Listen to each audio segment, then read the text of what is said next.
they did some sort of upgrade, quote unquote, to Teams, because Teams looks different for me now. I don't know if it looks different for you guys or not, but I couldn't even get in. It just gave me some kind of error message. I don't know if you guys could get in or not, but it wasn't letting me in yesterday morning. But I did give you guys a credit for attendance because, obviously that's not your fault. So that's what was going on my side. I don't know what was going on with you guys, but that's what happened here. All right, so let's try to get things back to normal here. We're going to wrap up section 10.6 here, and time permitting, we might start some of the review for chapter 10, because again, we're only doing sections 4, 5, and 6 for chapter 10. So we'll go from there. I guess also, can you see the screen okay? Are we good there?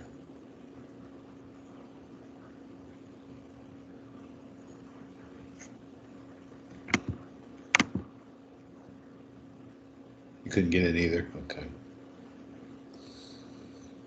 See, that's the other thing. Like right now, I had to click a button to see what you guys said. It's like new messages, and it has an arrow pointing down. It's like, why don't you just pop up the new messages?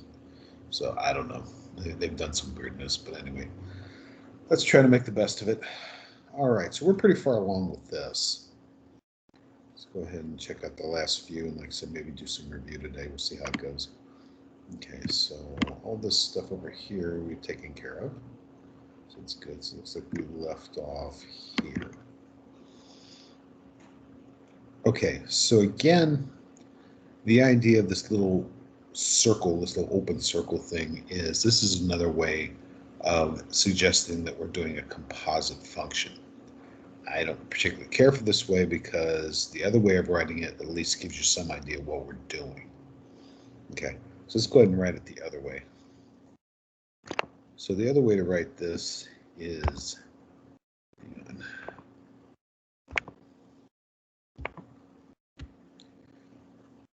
f of g of x. Okay.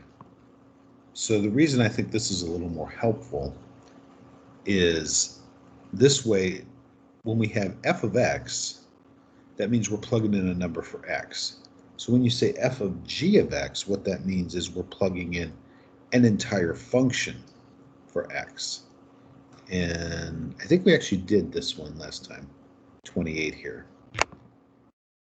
Yeah, we sure did. So we only need to do 29 here.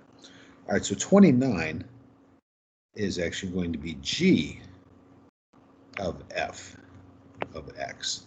So this time we're taking the f function and plugging in for x in the g function. All right, so actually this guy's going to be easier than the last guy. And as we also discovered in our last exciting episode, that f of g of x is not the same as g of f of x. It's not like multiplication, where if you just switch the order, it doesn't make any difference as far as your answer. In this case, it definitely does. I mean, there are rare occasions where you will get the same answer either way, but most of the time you will not. Okay, so f of g of x means we're going to take our g function, which is 9 minus 2, and then x. Now, instead of calling it x, we're going to call it this stuff right here. So we just bring this stuff into here. So we got x squared plus x. Okay. So then just to finish things up, all we do is some distributive property stuff, right? So we've got the 9 here. Then we've got minus 2 times x squared, so it's minus 2x squared. And then we have minus 2 times x, so that would be minus 2x. Okay, so that's fine as far as an answer. Typically what they'll do, like if they're writing this for like a multiple choice answer, is they put it in what they call standard form or standard order. And that just means they start with the highest power first and work your way down. So they would probably have it written as minus 2x squared minus 2x and then plus 9. Okay. So I'm just saying that's probably how they would write it. I mean, this answer is perfectly fine. But if you're doing like a multiple choice answer, it would probably look like this. but just realize they're the same thing. Okay? Questions?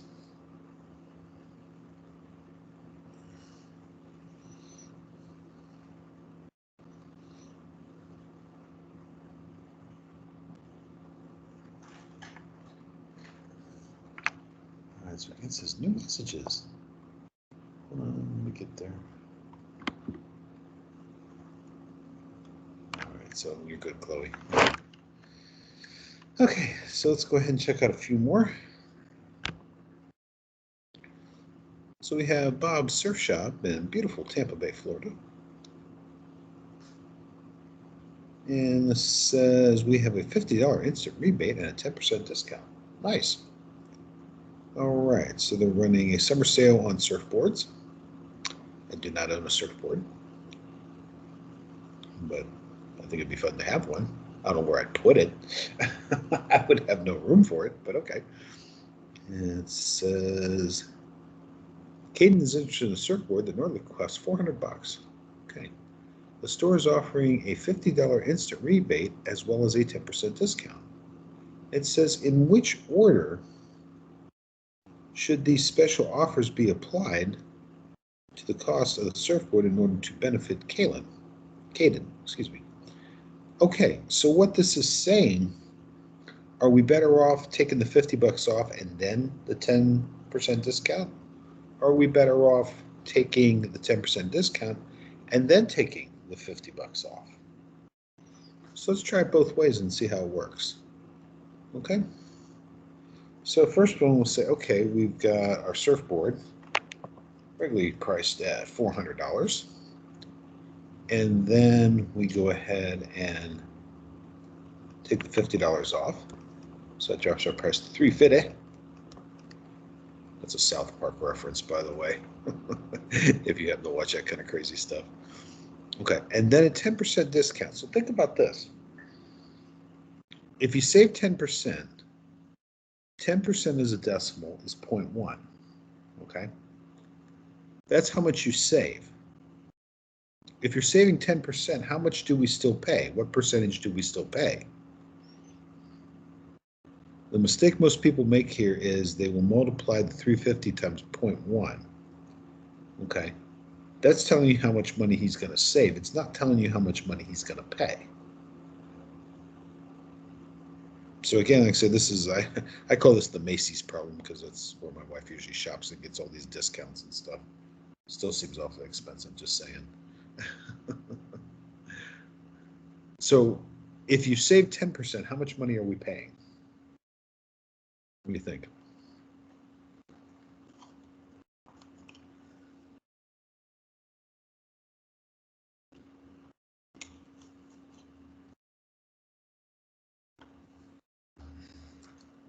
No clue?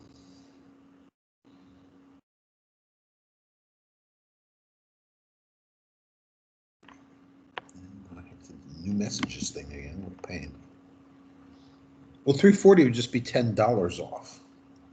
Okay. So here's what they're saying. They're saying, okay, normal price is 100%. All right.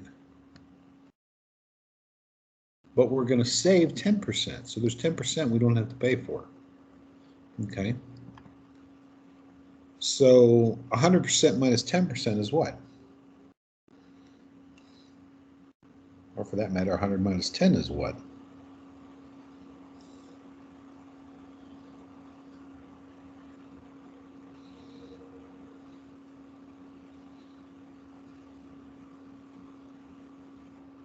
What's 100 minus 10?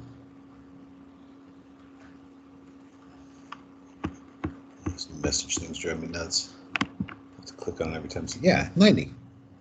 So 90%. Okay, so 90% as a decimal is 0.9. Okay, because remember, percent is the percentage divided by 100. So 90 divided by 100 will give you 0.9 on your calculator. So then we're going to take this 350 and we're going to multiply by 0.9. All right, so let's break out our calculator for that one. There we go, move over here. So we go 350 times 0.9. So he's going to end up, in this version, paying $315 for a surfboard.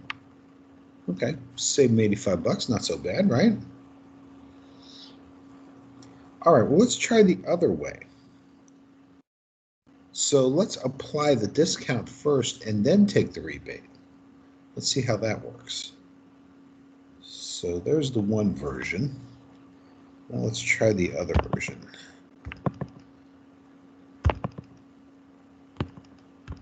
All right, so this one, again, start off with $400. Now this time we're going to say times 0.9 first. Okay, so let's do that.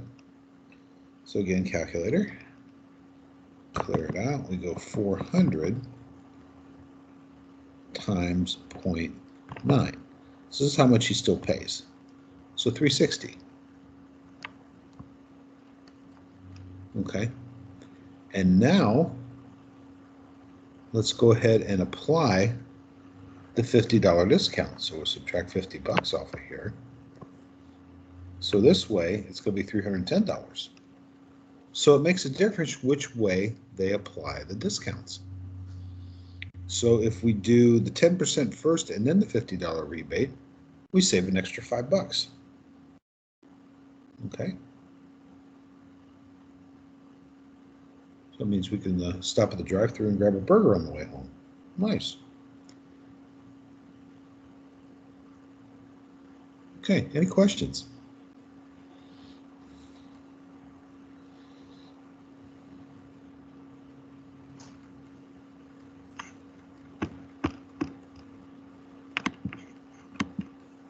All right, so I mentioned Macy's because I think most of the people that work at Macy's are like math wizards. Because, I mean, they do all kinds of stuff. It's like, oh, wow, if you do this and you save this percent and then you get $20 off and all this kind of stuff. I mean, they're going back and forth like, wow, they're pretty good. So it seems like if you work at Macy's, you better know some math. All right, so let's check out a couple more here. This is more like the standardized test kind of stuff. All right, so this one says, Mia makes jewelry to sell at the art fair. Sure. Her revenue in dollars can be modeled by the function f of x equals x squared minus 10x plus 3, where x represents the number of items she makes and sells. Okay. So it says the cost of her suppliers can be modeled by the g of x, which is x plus 7. It says write a function that models Mia's profit. Okay, so we don't have to actually do the math here. We can judge it by the front part here. So it says that her revenue, okay, so that's the amount of money that comes in. That's not necessarily her profit, okay? So revenue is this guy, okay?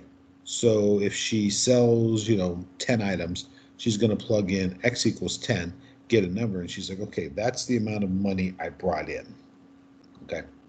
But then she has to consider this guy. This guy here is the cost of supplies. Now, cost is going to lower your profit, right? If you're paying for something, that's going to lower your profit. Profit is the money that you make after you've paid all your expenses, okay? So basically what she needs to do is she needs to have this guy, figure out how much that is, and then subtract off this guy in order to figure the profit. All right, so if we look at our answers, that means she needs to take the f function and subtract the g function. So which one of our answers would be right in this case?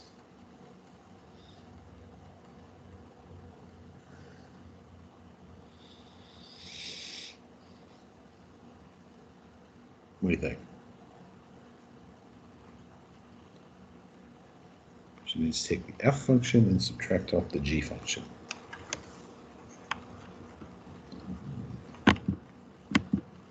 Yeah, C's looking good, right? And like I say, you don't have to actually do the math. You could, but you don't have to. So the x squared would just come down. Then we have minus 10x plus x. Well, actually subtracting x, so it'd be minus 10x minus 1x So that's going to be 11x negative. And then we've got 3 minus 7 is minus 4. So that's definitely your boy. Okay, good. All right, one more and then we'll move on. So this says find the value of f of g of 5 if f of x is 4x plus 1 and g of x is x squared plus 6. Okay, so remember with these guys, we're going to start in the middle and work our way out, right? So we start with g of 5. That means we find the g function, and we're going to plug in 5 wherever we see x. So this will be 5 squared plus 6. So 5 times 5, 25, plus 6 is going to be 31. So then if g of 5 equals 31,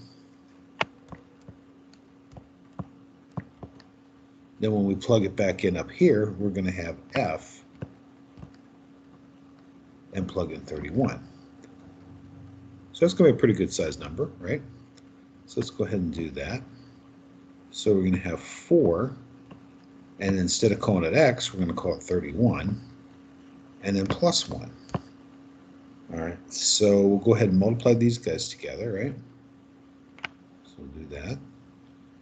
And we'll go 4 times 31.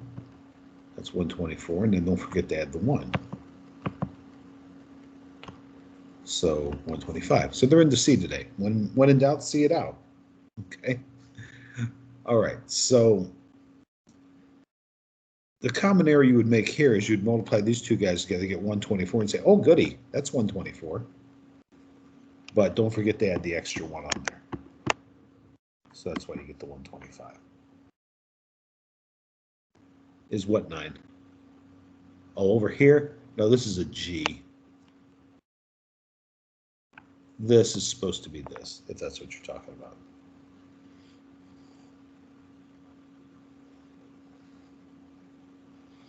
I know my writing still isn't that good.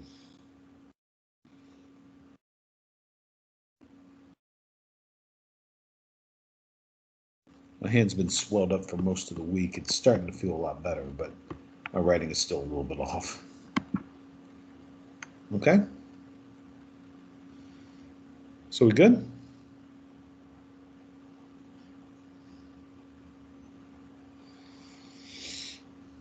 All right, so we got a little time here. Let's go ahead and we'll start the review today, and then we'll work on it some more tomorrow. So let's go ahead and get this guy out of here. Find my cursor. That would be awesome. There we go. All right, so we'll save that stuff. All right, so I need to go ahead and grab the review file here. Hang on. All right, with you.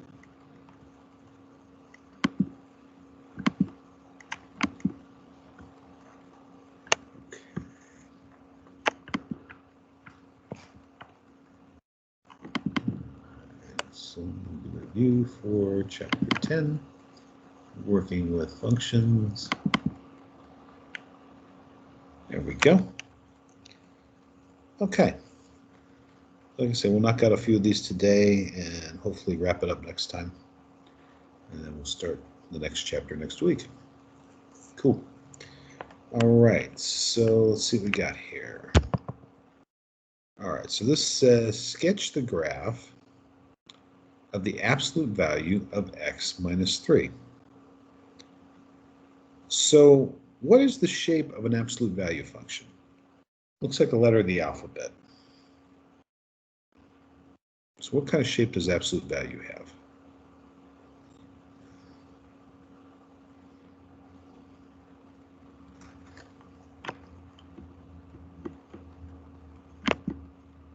V-shape. Beautiful. Good. All right, so this is going to be a V-shaped graph. And remember what this is. This is a minus 3 in with the x, right? So in with the x moves us left and right. So the minus 3 means which way are we going to move here? You going 3 to the left or 3 to the right?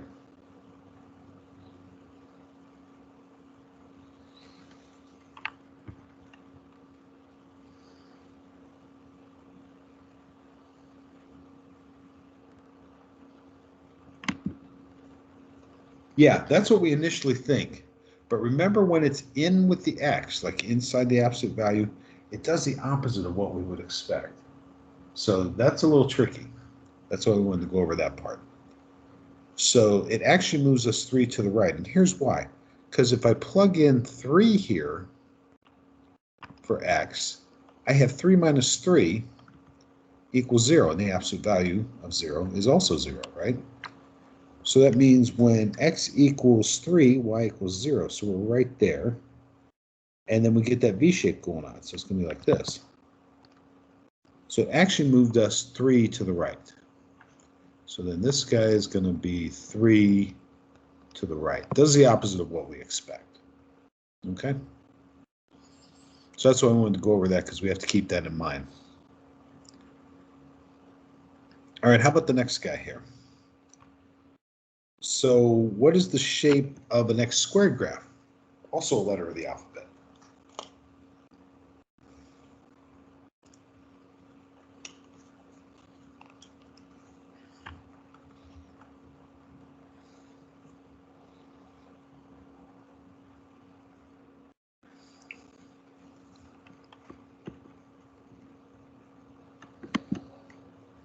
Yeah, so it's a U shape. Good.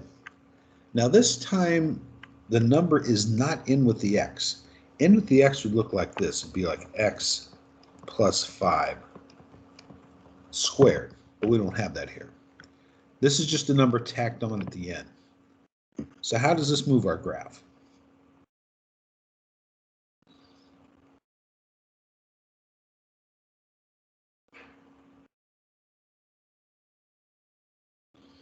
So in with the x moves us left and right. So what do you think just tacking a number on does?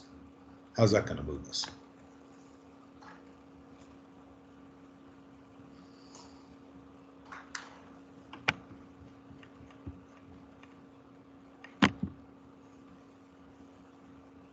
Well, we've already taken care of left and right. That was these guys, right?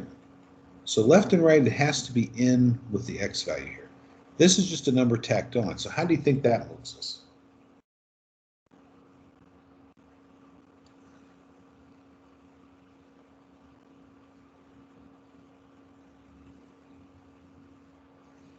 If we're not going left and right, we're probably going what?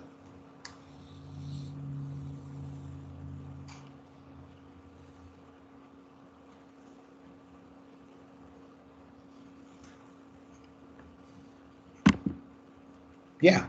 And since it's positive, we're going to go up. So again, think of it this way. If x would equal 0, so if I plugged in a 0 there, right? And then square it, 0 times 0 is still 0, but then we have the plus 5. So our plus 5 is a starting point, okay? So that means y equals 5, so that means up here, 1, 2, 3, 2, 3, 4, 5, so right here, right? And then from there, it's going to do the U-shaped thing, like that. And again, we're not looking for perfection here. We just want to know basically what this thing looks like. And that's it. So we have a U-shaped graph, but instead of starting at 0, 0, it's going to start at 0, 5, because we moved it up 5 units. Make sense? So to move horizontally, you have to be quote unquote in with the x. So that's like inside an absolute value, inside of parentheses like this. This one here would actually move us 5 to the left. Okay, so that graph there, let's just color code it here a little bit. So this graph here, if we graphed him, would be over here at -5 and would go like this. Okay, so see the difference? When it's in, we're going to move left 5, and then when it's not in with the x, then we move up 5. All right, and again, this is something that you can mess around with on Desmos. Desmos is great for kind of learning how this stuff works. Okay. All right, good. All right, let's move on.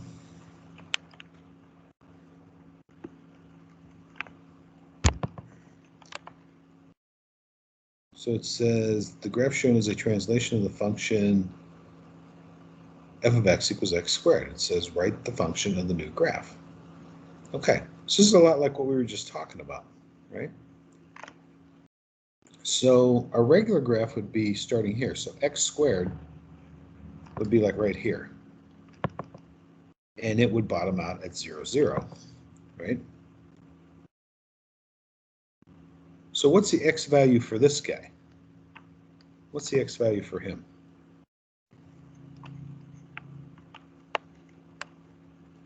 Hang on, I have to keep clicking new messages to see what you say. And of course, I can't find my cursor. There it is. Okay.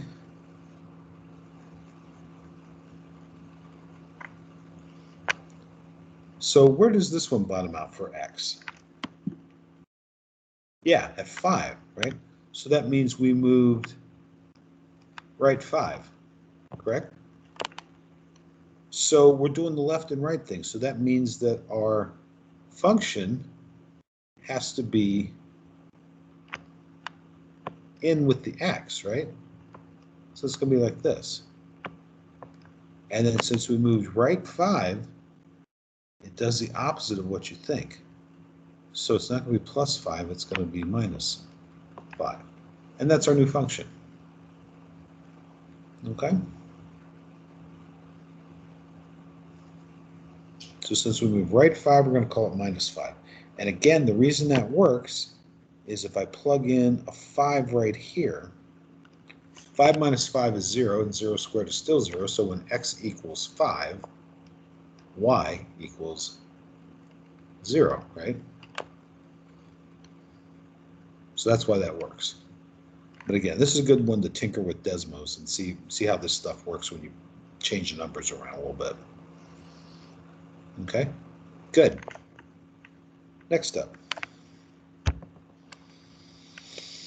All right, it says, so given f of x equals -3 and g of x equals f of x minus h plus k, describe how the constants h and k affect the graph of g. Okay, so we've already talked about this.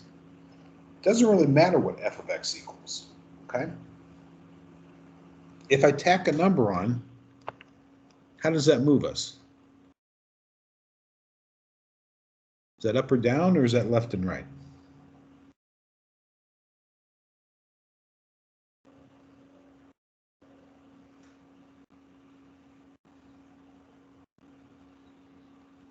Up and down. Good.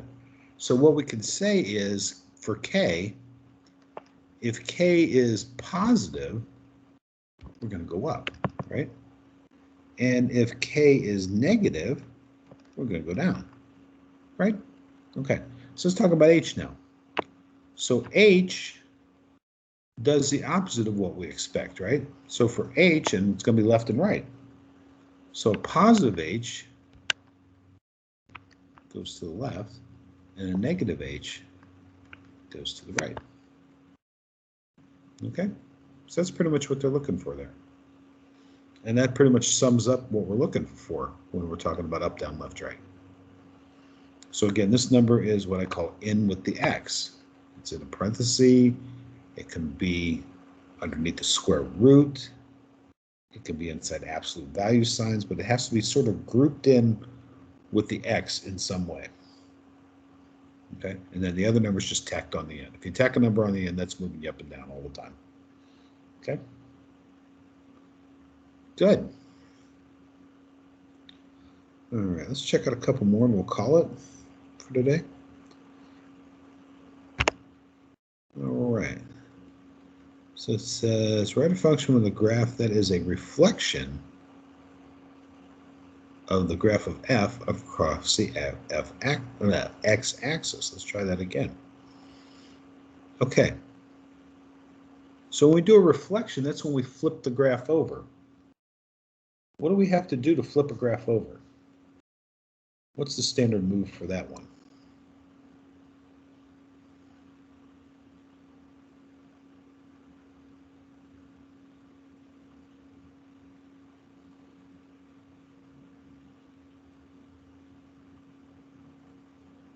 What do you think?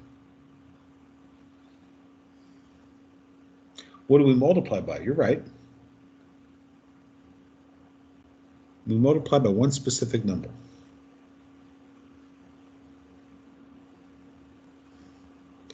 Because if we multiply by just any number, we would either get a stretch or a compression. But here we're just talking about a reflection. So a reflection gets multiplied by one specific number.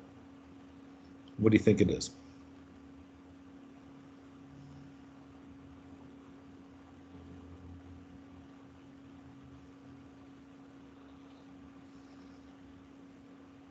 -1. Beautiful. Perfect.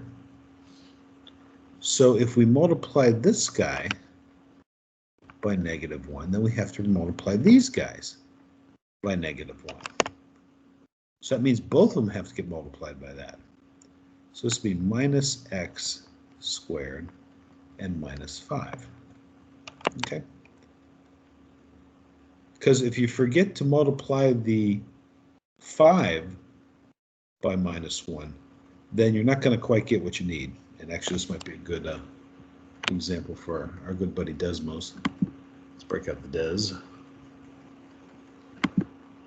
One moment, please. All right, Desmos incoming.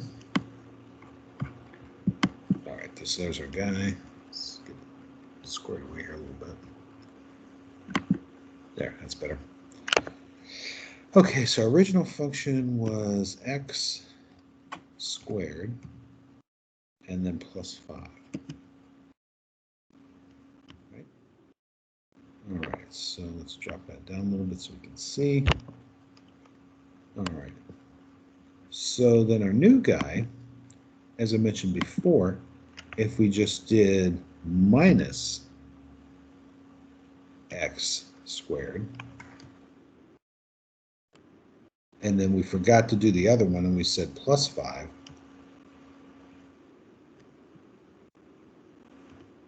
you get that. Now it's a reflection, but they're looking for a reflection around the x-axis. This is a reflection around the value y equals 5.